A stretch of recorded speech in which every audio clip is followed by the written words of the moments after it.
Do you really believe that the greatest financial heists require a mask and a getaway car? Think again. The most devastating robberies in history are not committed by criminals breaking into vaults. They are executed by those who buy the keys to the vault itself. What if I told you that an entire nation was looted from the inside out? Not by force, but by a simple, terrifyingly effective friendship? This is the story of the systematic dismantling of a country. It started in the 1990s. Three brothers from India arrived in South Africa and opened a small, unassuming computer shop. To the casual observer, it was just another standard immigrant success story. But they were playing a much longer game. They realized that in a young democracy, the real currency was not capital. It was political influence. They did not want to steal from the treasury. They wanted to own the people who guarded it. This was not a smash and grab. This was a slow, calculated takeover that would eventually hollow out an entire nation's future. The brothers set their sights on a single man, Jacob Zuma. By 2009, he had risen to the presidency, and the brothers were already his closest confidants. They did not just offer bribes, they wove themselves into his household. They brought his wife onto their payroll. They found roles for his children in their corporations. The boundary between the state and the brothers, private business interests, dissolved. It became a government defined by access, not by policy. When a cabinet position opened, the decision was no longer made in the halls of government. It was made in the brothers' private residence. They handpicked ministers who would prioritize the family's agenda above the needs of the population. Merit vanished. Experience became irrelevant. Loyalty to the brothers was the only currency that mattered. They were effectively running a shadow cabinet, pulling the strings of the executive branch while the public watched a facade of democratic process. The nation was being steered by an invisible hand, and the grip was tightening every single day. With the cabinet secured, the brothers turned their gaze toward the crown jewels of the nation. They did not want the entire country, they wanted the engines that kept it running. Eskom, the pulse of the national power grid. Transnet, the veins of the freight network. Denel, the shield of defense. These were not just companies, they were the lifeblood of the economy. The takeover was clinical. One by one, the boards of directors were purged. Experienced engineers and long-standing executives were dismissed, replaced by individuals whose primary qualification was their proximity to the brothers. The institutions that had served the public for decades were suddenly repurposed. They were no longer entities serving the common good. They became private playgrounds, designed to extract value for a select few. The lights in the executive offices stayed on late into the night, but the work being done was not for the citizens. It was for the ledger. The infrastructure of a nation was being hollowed out from within, transformed into a mechanism for personal gain. The public did not yet know it, but the foundation of their daily lives was being dismantled, piece by piece, under the cover of administrative restructuring. The trap was set. The procurement process became a theater of the absurd. Multi-billion rand contracts were issued for coal, locomotives, and vital services. The winners were always companies linked to the brothers. The prices were always inflated to astronomical levels. The quality provided was consistently abysmal. While the national power grid suffered from rolling blackouts, the brothers were busy signing checks for services that never arrived.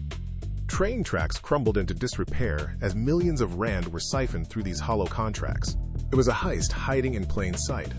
The public paid top dollar for infrastructure that was effectively dying on the vine. Every cent extracted from the state was moved with clinical precision. The money did not stay in South Africa. It vanished into a labyrinth of front companies and offshore accounts located in Dubai. The treasury was being bled dry, and the rhythm of the theft was relentless. Executives played their parts, loyalists signed the documents, and the wealth of a nation evaporated. The lights went out, the trains stopped running, and across the border the accounts grew heavier. It was not just corruption. It was the systematic dismantling of a nation's future, one invoice at a time. The heist was hidden in plain sight, but the truth is like water. It always finds a crack. In 2017, that crack became a canyon. The Gupta Leaks exploded into the public consciousness. It started with a trickle of documents, then a flood. Hundreds of thousands of emails surfaced, laying bare the entire operation in agonizing detail. The paper trail was undeniable. It was all there. The instructions, the kickbacks, the direct orders to ministers, and the casual coordination of state resources for private gain. The mask of administrative procedure was ripped away, The public outrage was immediate and visceral. People who had sat in the dark during blackouts finally saw the names of those who profited from their misery. The silence of the halls of power turned into a frantic scramble for accountability. Journalists pored over the data, turning digital fragments into a map of betrayal. The pressure became insurmountable. Protesters filled the streets, demanding an end to the capture. The institutions that had been hollowed out from within were now under the harsh light of public scrutiny. The game had changed. The architects of the theft were no longer operating in the shadows. They were being hunted by the facts. The walls finally closed in. By 2018, the pressure had become a crushing weight, and Jacob Zuma was forced to resign.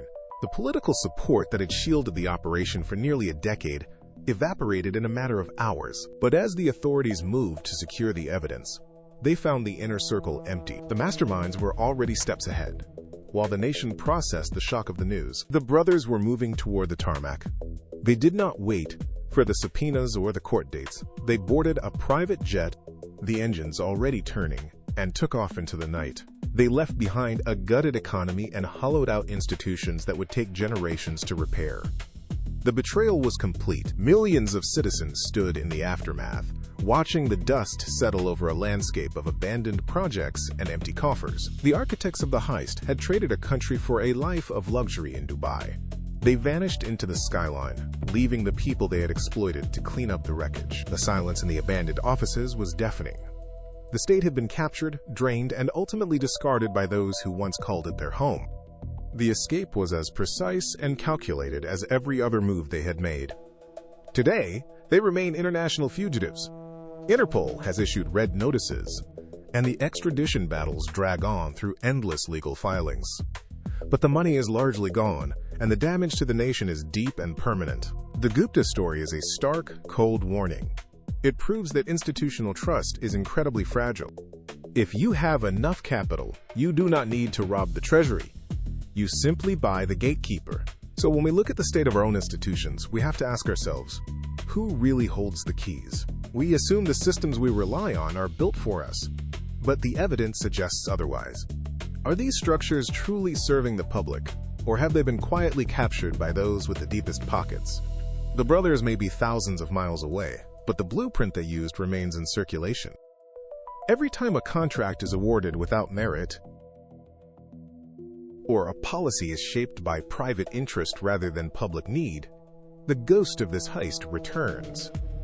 We are left with the wreckage, the questions, and the heavy realization that the most dangerous criminals are the ones who never need to pick a lock. So, who holds the keys in your world? Look closer. The answer might surprise you.